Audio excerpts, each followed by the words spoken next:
We'll be at the Connecticut Humane Society in Newington tomorrow, doing the Puppy Pick'em 2024. Woo, yeah!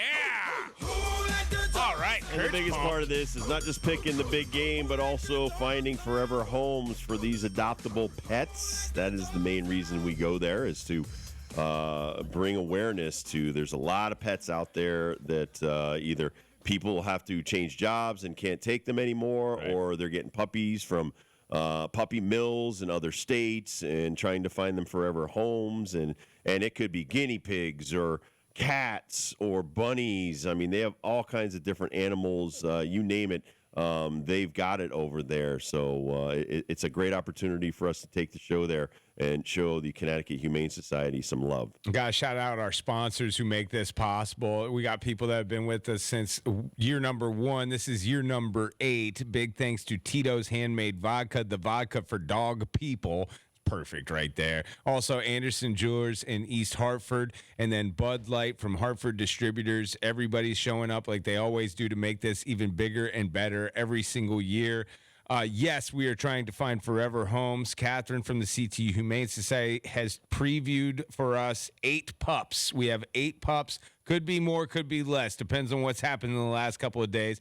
You know, it depends on the adoption process. Right. Maybe some of these dogs get adopted. Like if we get down to 4, I'd be cool with it, because that means 4 of those pups find forever homes. Like Dib said, that's the main reason for this, to get more cats and dogs into forever homes. But the puppy dome is getting set right now, dude. They've got that beautiful like turf that they built, and then they're going to put the walls around it. We're going to put a bunch of logos in there to make it look like the big come puppy a long dome. way in 8 years. We really have. You can, and here's the new thing this year for us is it's all going to be on YouTube. If you start subscribing to the Rob Dibble Show YouTube channel, and as soon as those things get posted, they will be in your feed.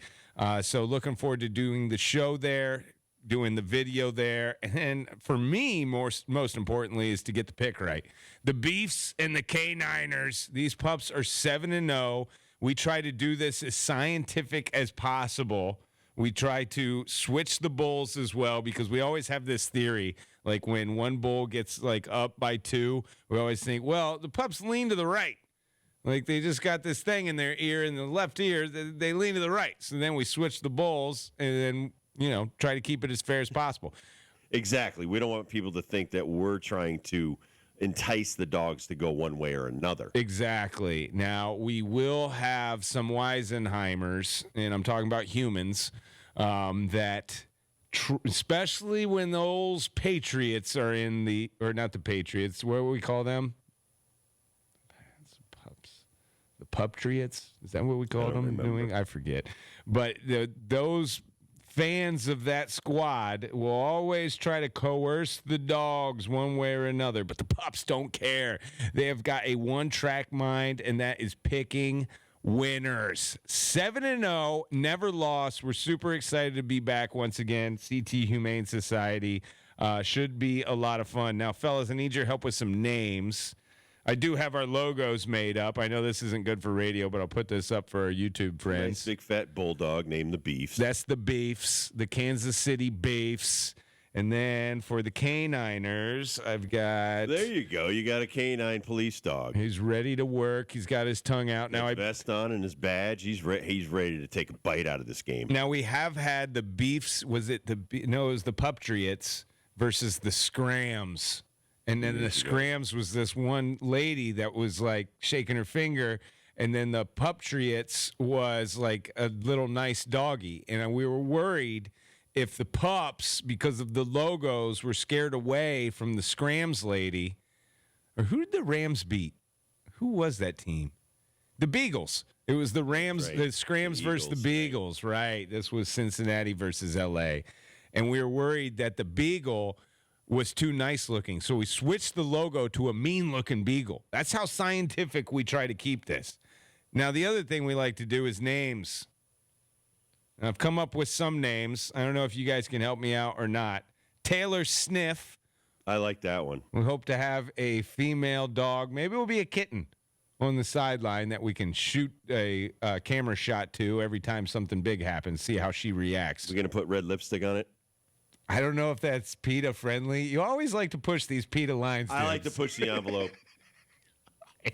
What if we got? Have you ever seen the dog toy that like makes it look like they have a big lip? Like it's like a ball they bite on one end. On the outside, it looks like they're smiling. Like we'll get one of those. All right, I got to make a list of these things.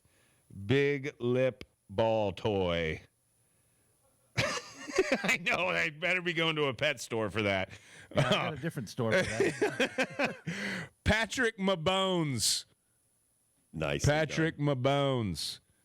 Bark Purdy.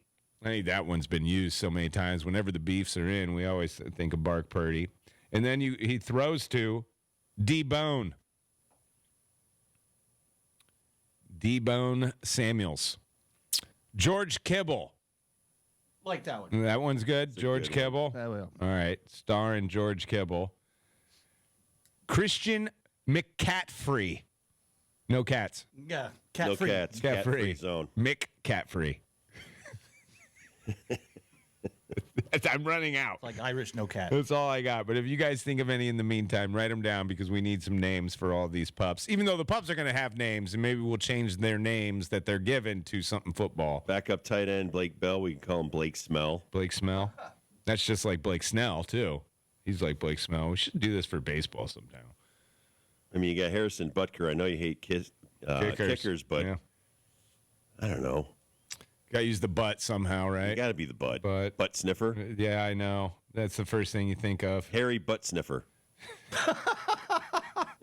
Honestly, I think that's what Harrison Butker's teammates call him. I in know. the I think locker that's what room. they call him That's right now. already a So that's thing. not really a new name for him. That is already the thing. I'm trying to think of anything I'm forgetting for the day. I know I always forget something as soon as we get there. I'll try to have the ref jersey, definitely having that.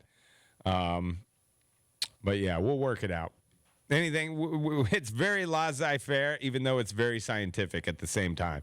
So hopefully you can watch, you can listen, you can get involved. And again, if you are able, we would love for you to go to cthumane.org and get a forever home for one of these kittens or one of these pups that we'll be hanging out with on Tuesday, tomorrow's show.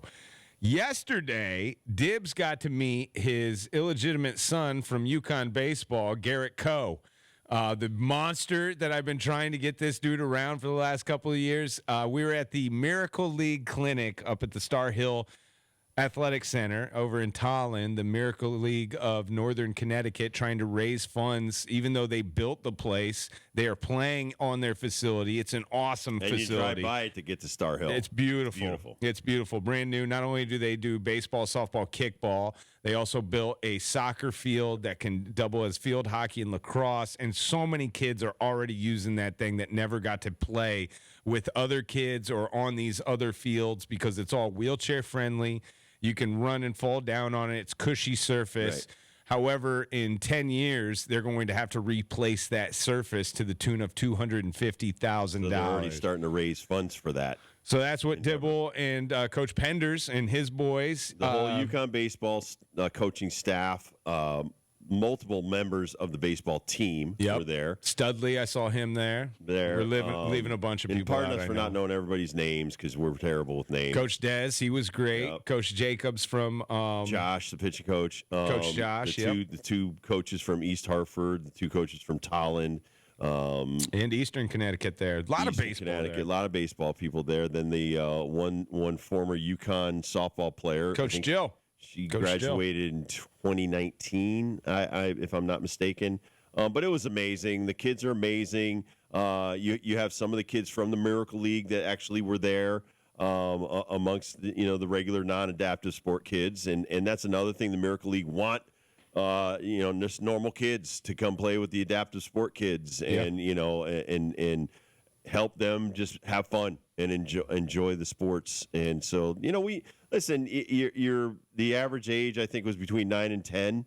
There were some older kids there, but there were some really young kids there, 6 and 7 years old. But I think it's great to be around all these coaches that care, and that's the main thing that the Miracle League shows how much these people have cared for 30 years. And I think it's easy to just take some time out of your busy schedule to help kids that can't help themselves. The one thing I think is always cool about that clinic, but especially this time around, I think we had 6 or 7 girls out More of the girls 50. are playing baseball every day. And the way like Coach Penders and everybody else got them in the mix with everything, except when it came to pitching. That's when Coach Jill gave them the tutorials on how to do the windup and how it's so different using the softball instead of the baseball. Man, I was in your world for a little while because I was the bullpen catcher there for Coach Jill, and it's not easy to catch softball pitchers. that wasn't they fling it. That wasn't the problem. I was ready. I wanted someone to really bring it like 50 mile an hour at my face. Really? I was ready. I was dug in. I was focused.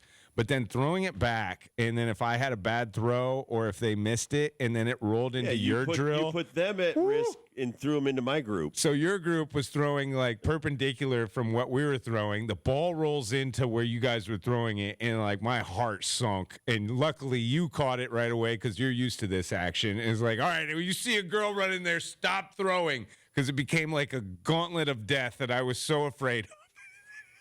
Well, there's 2 problems that you face. You have a lot of kids from a lot of programs, especially the baseball kids. So they're trying to show off. They're throwing as hard as they can. Oh my gosh. They're 30 feet away from each other when this happened. Trying to turn some And heads. so they're not going to be looking for someone to run in front of them. Oh, and no. So most of the time I've already warned everybody, especially if there's like pitching lessons going on or people playing long toss or whatever. Baseballs are rock hard. Don't just go running to go retrieve your ball. We'll get your ball. We'll get your ball. And so the one girl ran right in between these boys that were throwing, and I just swallowed my heart because I was like, oh, please don't hit her. And they didn't. I was thinking I had one job, and I've One job, and I screwed it effed that up, up. and she got beamed, and now everybody's going to be like, Dibble did it. She was okay, She was and fine. she did great. And all the girls, honestly, is pretty impressed with them not knowing what they were doing when they first started, and then Coach Jill getting them to do the wrist snap, They were do the whole fantastic. wind up. They were fantastic. I love to you really concentrate on people's grips and how these kids don't really know how to grip a baseball. 90% of 10 and below don't know how to grip a baseball. But I got to see it firsthand when the 2 Weisenheimers in that last group were really trying to like break each other's mitts. They were trying to throw it 80 and they mile both an hour. had great arms. They I did. actually showed them 4-seam, 2-seam grips You could because tell. they were that advanced. You could Yeah. tell, like the angle of their pitch after you showed them a grip totally changed, and it looked like, all right, these kids know what they're doing now a lot more than what they were just trying to throw their Well, arms and a out. lot of it is basic from Penders to all of his coaches, teaching base running, teaching catching and fly balls and ground balls and just how to surround a baseball and just some real normal fundamental stuff. You've got some that are like probably average, then you've got some that are above average. And the above average kids, I'm like, listen, you guys have good mechanics, you're locked in. Then I try to get into some of the psychological aspects of pitching. Especially for a 10-year-old. Listen, I don't want you to rely more on changeups and curveballs that you can't command at that level, but you can command fastballs. And so the one thing about a 2-seam fastball is it moves like crazy. Sometimes it cuts, sometimes it tails. These kids were and throwing. You sinks. taught a kid how to throw a cutter. You go, Yeah. dude, you're actually throwing a You're cutter right throwing now. a cutter, so I want to Congratulations. make sure that you throw it the same way every time. Yeah. And don't try to get around it because that's when you hurt your arm. I can't say enough about Coach Penders and his No, boys. they're amazing. I was- learn from them every time I'm around them. Yeah, that coaching staff is second to none. But Garrett Coe, if you don't know this kid, he's been on the team How for is he 3 not years playing now. for the UConn men's basketball team? He's 6'8", He could go in there and just rebound. makes Rob look small. He makes Rob look small. He does. I feel very insecure around that young man. Now, I've 'cause always he's a thought monster. somehow, some way you guys are related because his demeanor on the mound is nasty boy-esque. Now, he needs to pick his velocity up. I hope he has one of the best years ever as the – I don't know if he's nice closer piece set up. that Dom Amori just wrote about him. Yeah, he's so a bouncer, check that out. right? He's a bouncer when he's not at school. I don't see anybody ever challenging that guy, I but if wouldn't. you're stupid enough to challenge him, you're going to be in trouble. Got to tell all the boys good luck. They're about to go to Florida to start their season as they do the February, beginning of March road trip across the country. Which is cool as hell. I mean, you come here, and I'm sure a lot of these guys years ago didn't think, well, we're not going to try. They go Florida, they go California, they go all across the country, and they go first class. And besides the new first class facilities that they have, Right. a lot of these guys are winding up in the major leagues. So Right. just it's a first class top 25 program, and it just shows that they also care about their community because they're right up the street in stores. They use this facility. And then I found out Tim Restall and the Yard Goats were there as well. Right, Maddie. Timmy was telling me that the Yard Goats, when they can't use their facility and they want a little more space, they go up to Star Hill in Tolland. So that facility gets a lot of use from programs all across the state in New England. Oh, gosh. UConn guys, too, great with kids. Like, I've seen the men's basketball team work with kids, too. Like, some of the They best. get fired up. Yes. Coach Dez is amazing. Yes. I mean, there's a certain – you do this well, too, at events that we do. It takes a certain ability to get a crowd fired up, and kids that are below the age of 15, to get them that locked in that quickly is a talent. Locking them in and get them a focus. Locking them in. Talking to a couple of kids, they were done within 3 words. They're like, all right, forget this guy. I'm going to go somewhere else and think about something else. But that was awesome. We always love just even being a part of that. There's no thanks necessary to everybody who thanks us for being there, but we just love doing it. Miracle League of Northern Connecticut. Check them out. If you want to help volunteer or donate to them, they would love it and appreciate it so much. But that was a lot of fun yesterday. Yeah, it's a continued need of help. All right, we'll take a quick break. We'll come back. We'll do Dibbles and Bits next, brought to you by Northeast Men's Health. Well, here comes a slow